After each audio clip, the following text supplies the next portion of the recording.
নমস্কার, আমার একটা নতুন ভিডিওতে আপনাদের সকলকে স্বাগত জানাচ্ছি। আজকে ভিডিওটি হতে চলেছে খুবই ইনফরমেটিভ ভিডিও এবং আগের ভিডিওর কমেন্টের ভিত্তিতে এই ভিডিওটি করা হয়েছে। আশা করছি আগের ভিডিওতে যারা কমেন্ট করেছিলেন এই ভিডিওর মাধ্যমে তাদের কিছু কোয়ারিজে আমি কিন্তু ক্লিয়ার করে দিতে পারবো। তো চলুন বেশি কথা না বাড়িয়ে ভিডিওটি স্টার্ট করা যায়। এটা তো মোটামুটি অলরেডি সকলেই অবগত হয়ে গেছেন যে স্টাফ নার্স গ্রেড 2 এর যে রিক্রুটমেন্ট হবে সেটার ফর্ম ফিল আপ শুরু হবে 13 তারিখ থেকে, অর্থাৎ 13ই আগস্ট থেকে, এবং চলবে 3 তারিখ সেপ্টেম্বর মাস পর্যন্ত। তো এবার হলো এখান থেকেই প্রশ্নটা সকলের যে তাহলে আমাদের এক্সপিরিয়েন্সটা কবে থেকে কাউন্ট, মানে কত দিন পর্যন্ত কাউন্ট হবে। আর আরেকটা কথা, আরেকজন কমেন্ট করেছেন যে স্টিল ওয়ার্কিং সার্টিফিকেট থাকলেও কি হবে, কি এক্সপিরিয়েন্স সার্টিফিকেটই চাই। এবার কিছু কথা এখানে ক্লিয়ার করে দিই।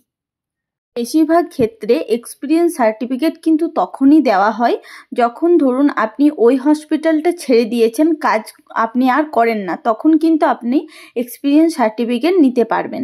এছাড়াও আপনি রিকোয়েস্ট করলে যদি অথরিটি মনে করে আপনাকে এক্সপিরিয়েন্স সার্টিফিকেট দেবেন তবে দিতে পারেন, যদি আপনি কাজ করেন তবুও।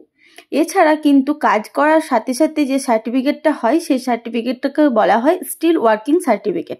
তবে একটা কথা বলে রাখি, স্টিল ওয়ার্কিং সার্টিফিকেট হোক কিংবা এক্সপিরিয়েন্স সার্টিফিকেটই হোক, দুটোর ভ্যালু কিন্তু একই।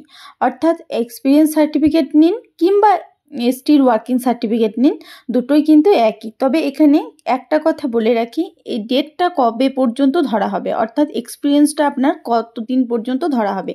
যদি মনে করুন আপনি আর কাজ করেন না, হয়তো 6 মাস আগে ছেড়ে দিয়েছেন, কাজ করা বন্ধ করে দিয়েছেন, হসপিটাল যাওয়া, তবে হসপিটাল যখন যেতেন বা যতদিন পর্যন্ত কাজ করেছেন সেই যতদিনের আপনার কাছে নেবেন সেই সার্টিফিকেটটা থাকবে। কারণ আপনি যদি 1 বছরের উপরে হয় তবেই কিন্তু 2 নম্বর পাবেন। আগের ভিডিওটা দেখলে কতদিন কাজ করলে কত নম্বর পাবেন এটা আপনারা ক্লিয়ারলি বুঝতে পেরে যাবেন। আগের ভিডিওতে এই সমস্ত ব্যাপারে ক্লিয়ার আলোচনা করা রয়েছে। এছাড়াও একটা কথা বলে রাখি, আপনি যবে এক্সপিরিয়েন্স সার্টিফিকেটটা নিয়েছেন তবে হলো ততদিন পর্যন্তটা ধরা হবে।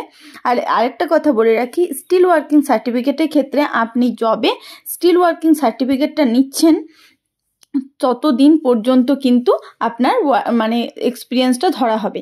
এবার বলে রাখি, এখানে কিন্তু বলার আছে মানে যে শেষ দিন পর্যন্ত ধরা হবে, কিন্তু আপনি যখন কোনো একটা হসপিটাল থেকে নেবেন আপনি তো আর লাস্ট ডেটে নেবেন না, অর্থাৎ আপনি যে ডেটে নিচ্ছেন সেই ডেট পর্যন্ত কিন্তু আপনার এক্সপিরিয়েন্সটা ধরা হবে। তবে এই ক্ষেত্রে আরও কয়েকটা কথা ক্লিয়ার করে দিই এবং সর্বশেষে দেখিয়ে দেবো কীরকম হয় এক্সপিরিয়েন্স সার্টিফিকেটগুলো। তো যাই হোক, এখানে আর কয়েকটা কথা মাথায় রাখবেন, যখন কিন্তু এক্সপিরিয়েন্স সার্টিফিকেট নেবেন বা স্টিল ওয়ার্কিং সার্টিফিকেট নেবেন, দু ক্ষেত্রেই বলে রাখি, তখন কিন্তু এই যে বি নম্বর পয়েন্ট আছে সেটা কিন্তু ভালো করে ফলো করবেন।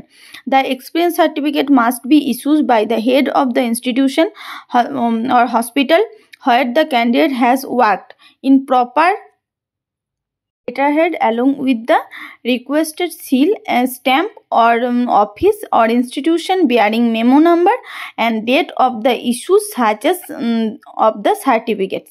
অর্থাৎ সার্টিফিকেটে কি কি থাকতে হবে বললাম, হেড অফ দ্য ইনস্টিটিউশন আর হসপিটালের যিনি হেড তার সিল এবং সিগনেচার থাকতে হবে, আর মেমো নাম্বার থাকতে হবে, ডেট অফ দ্য ইস্যু মানে কত তারিখ পর্যন্ত কাজ করেছেন সেটাও অবশ্যই উল্লেখ থাকতে হবে। এইগুলোই হচ্ছে উল্লেখ থাকতে হবে। আরেকটা কথা বলে রাখি, যদি 2-3টে হসপিটালেও কাজ করা থাকে, এক্সপিরিয়েন্স থাকে, তাহলেও কিন্তু কোনো সমস্যা নেই। 2-3টে হসপিটালে এক্সপিরিয়েন্স থাকলেও সেটা কিন্তু অবশ্যই এখানে সাবমিট করা যাবে ফর্ম ফিল আপ করার সময়। আর এর সাথে আর একটা কথা বলে রাখি, যতগুলো হসপিটালেই কাজ করে থাকেন না কেন সেই সমস্ত হসপিটালগুলোতেই কিন্তু এইগুলো থাকতেই হবে।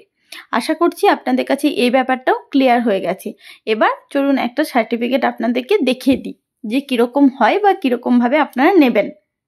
তো এই যে এইটা হচ্ছে কিন্তু এক্সপিরিয়েন্স সার্টিফিকেট। একটা স্টাফ নার্স হিসাবে কোনো একটা হসপিটালে কাজ করার পরে এরকম ধরনের আপনারা কিন্তু অবশ্যই নেবেন, যেখানে ওই যে সমস্ত জিনিসগুলো বললাম সেগুলো অবশ্যই উল্লেখ থাকার ব্যবস্থা করতেই হবে।